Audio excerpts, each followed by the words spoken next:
Hi guys, so for today I'm gonna show you where you can find or manage the promo code option in Mucho Taste.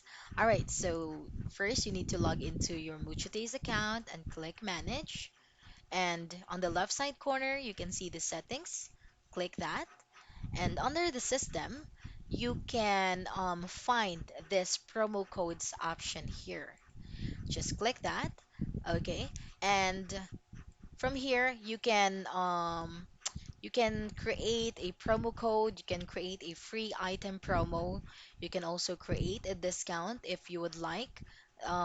Those promo codes can be entered by your customers during their checkout so that they could receive a discount to their order.